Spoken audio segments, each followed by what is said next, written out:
6 ದಶಕಗಳಿಂದ ಕನ್ನಡ ಚಿತ್ರವನ್ನು ಆಳಿದ್ದ ಕನ್ನಡದ ಕುಳ್ಳ ಇವತ್ತು ನಮ್ಮಿಂದ ದೂರ ಆಗಿದ್ದಾರೆ. ತುಂಬಾ ಬೇಜಾರಾಗುತ್ತೆ. ಯಾಕೆಂತಂದರೆ ಅವ್ರ ಕೊಡುಗೆ ಕರ್ನಾಟಕ ಚಿತ್ರರಂಗಕ್ಕೆ ತುಂಬಾ ಅಪಾರವಾಗಿತ್ತು.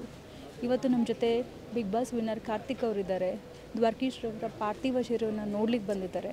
ಬನ್ನಿ ಅವ್ರ ಜೊತೆ ಮಾತಾಡ್ಸೋಣ. ಸರ್, ಮೊದಲನೇದಾಗಿ ನಾವು ಚಿಕ್ಕವರಿದ್ದಾಗಲಿಂದಂತಹ ನೋಡ್ಕೊಂಡು ಬಂದಿದ್ದೀವಿ. ಅವ್ರದ್ದೊಂದು ಹಾಸ್ಯ ಇರ್ಬೋದು, ಅವರು ಒಂದು ಹೀರೋ ಏನಾಗಿದ್ರು ಅದನ್ನು ಕುಳ್ಳ ಏಜೆಂಟ್ ಇರ್ಬೋದು, ಕಿಟ್ಟು ಪ್ರತಿಯೊಂದು ಚಿತ್ರನೂ ನೋಡ್ಕೊಂಡು ಬಂದ್ವಿ. ನಾವು ಅವ್ರದ್ದನ್ನೆಲ್ಲ ನೆನೆಸ್ಕೊಂಡು ಬರ್ತಾಯಿದ್ವಿ. ಸೊ ಇವತ್ತು ನಮ್ಮ ಕಣ್ಣು ಮುಂದೆ ಅವರಿಲ್ಲ. ಕನ್ನಡ ಚಿತ್ರರಂಗಕ್ಕೆ ಅಪಾರ ಕೊಡುಗೆ ನೀಡಿದರು. ಈ ಥರ ಅವ್ರನ್ನ ನೋಡೋದಕ್ಕೆ ಒಂದು ನಿಜವಾಗ್ಲೂ ಬೇಜಾರಾಗುತ್ತೆ. ತಾವು ಏನು ಹೇಳ್ತೀರಾ? ಖಂಡಿತ ಅವ್ರನ್ನ ಈ ರೀತಿ ನೋಡೋದಕ್ಕೆ ಬೇಜಾರಾಗುತ್ತೆ. ಬಟ್ ಅವರು ಇಲ್ಲ ಅನ್ನೋದು ಇಲ್ಲವೇ ಇಲ್ಲ. ಅವ್ರ ಸಿನಿಮಾಗಳ ಮೂಲಕ ಅವರು ಬದುಕಿರ್ತಾರೆ. ಎಲ್ಲಿವರೆಗೂ ಕನ್ನಡ ಚಿತ್ರರಂಗ ಇರುತ್ತೋ ಅಲ್ಲಿವರೆಗೂ ಅವರು ಬದುಕಿರ್ತಾರೆ. ಸೊ ಅಂದರೆ ಶಾರೀರಿಕವಾಗಿ ನಮ್ಮ ಜೊತೆ ಇಲ್ಲ ಅನ್ನೋದು ಒಂದು ಬೇಸರ ಸಂಗತಿ ಅಷ್ಟೇ. ನೀವೇನಾದರೂ ಅವ್ರನ್ನ ಬಂದು ಒಂದು ಭೇಟಿ ಮಾಡಿದ್ದು, ಅವ್ರ ಜೊತೆ ಒಂದು ನೆನಪನ್ನ ಶೇರ್ ಮಾಡ್ಕೊಳ್ಳೋದಾದರೆ? ಇಲ್ಲ, ನನಗೆ ಭೇಟಿಯಾಗುವಂಥ ಅವಕಾಶ ನನಗೆ ಸಿಕ್ಕಿಲ್ಲ. ಅದೊಂದು ದುರದೃಷ್ಟ. ಬಟ್ ಸುಮಾರು ಅವರೆಲ್ಲ ಸಿನಿಮಾಗಳನ್ನು ನೋಡಿ, ಅವ್ರ ಆ್ಯಕ್ಟಿಂಗ್ ಎಲ್ಲ ನೋಡಿ ಸಾಕಷ್ಟು ಇನ್ಸ್ಪೈರ್ ಆಗಿದ್ದೀವಿ. ಅವ್ರದ್ದೊಂದು ಆ್ಯಟಿಟ್ಯೂಡ್ ಇದೆ, ನೆವರ್ ಗಿವ್ ಅಪ್ ಆ್ಯಟಿಟ್ಯೂಡ್. ಅದನ್ನು ತುಂಬ ನೋಡಿ ನಾವು ಕಲ್ತಿದ್ದೀವಿ ಸಾಕಷ್ಟು. ಸಿನಿಮಾದಲ್ಲಿ ಏನೇ ಆದರೂ ಸಿನಿಮಾದಲ್ಲೇ ಬದುಕಬೇಕು, ಎದ್ದರೂ ಸಿನಿಮಾದಲ್ಲೇ ಬಿದ್ದರೂ ಸಿನಿಮಾದಲ್ಲೇ ಅನ್ನೋದು ಒಂದು ಇನ್ಸ್ಪೈರಿಂಗ್ ಮ್ಯಾನ್ ಅವರು. ಸೊ ಅವರು ಇಲ್ಲ ಅಂತ ಅಂದ್ಕೊಳ್ಬಾರ್ದು ಅಷ್ಟೆ. ಒಬ್ಬರ ಲೆಜೆಂಡು ಅವರು ಕೆಲಸಗಳ ಮೂಲಕ, ಅವ್ರ ಸಿನಿಮಾಗಳ ಮೂಲಕ ಮಾದರಿಯಾಗಿ ನಮ್ಮೆಲ್ಲರಿಗೂ ಯಾವತ್ತಿಗೂ ನಮ್ಮ ಜೊತೆ ಇರ್ತಾರೆ.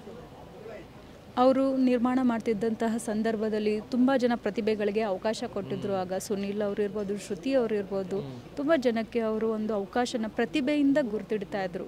ಸೊ ಅದ್ರ ಬಗ್ಗೆ ತಾವು ಏನು ಹೇಳ್ತೀರಾ? ಈಗ ಅವರು ಇದ್ದಿದ್ದರೆ ಈ ಜನ್ರೇಷನ್ ಏನು ಅನಿಸ್ತಾ ಇದೆ?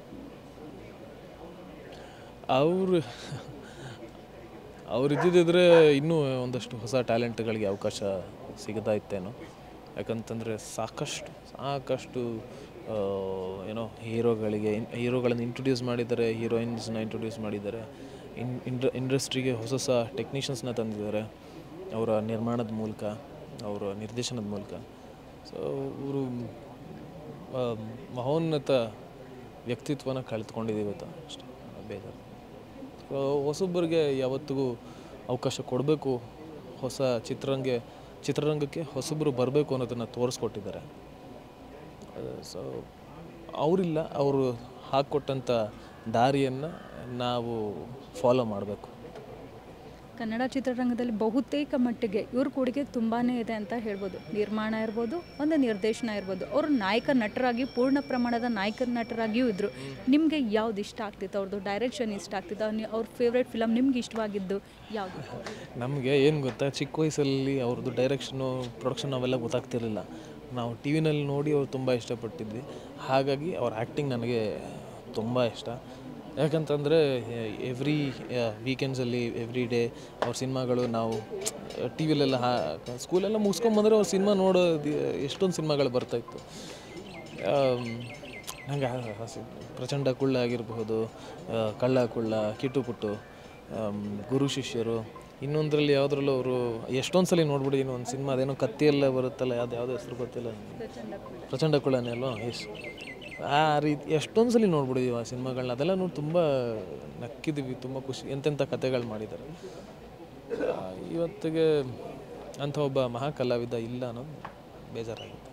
ಬಟ್ ಅವರನ್ನು ಒಂದು ಆಸೆ ಇತ್ತು, ಆಗಲೂ ಭೇಟಿ ಆಗಬೇಕು ಅಂತ ಆಸೆ ಇತ್ತು, ಆಗಲಿಲ್ಲ. ಈ ರೀತಿ ಇದಿಷ್ಟು ಬಿಗ್ ಬಾಸ್ ವಿನ್ನರ್ ಕಾರ್ತಿಕ್ ಅವರ ಮಾತಾಗಿದ್ದು. ಕ್ಯಾಮ್ರಾ ಪರ್ಸನ್ ಯುವ ಜೊತೆಗೆ ದೀಕ್ಷಾ, ಫ್ರೀಡಮ್ ಟಿವಿ, ಬೆಂಗಳೂರು.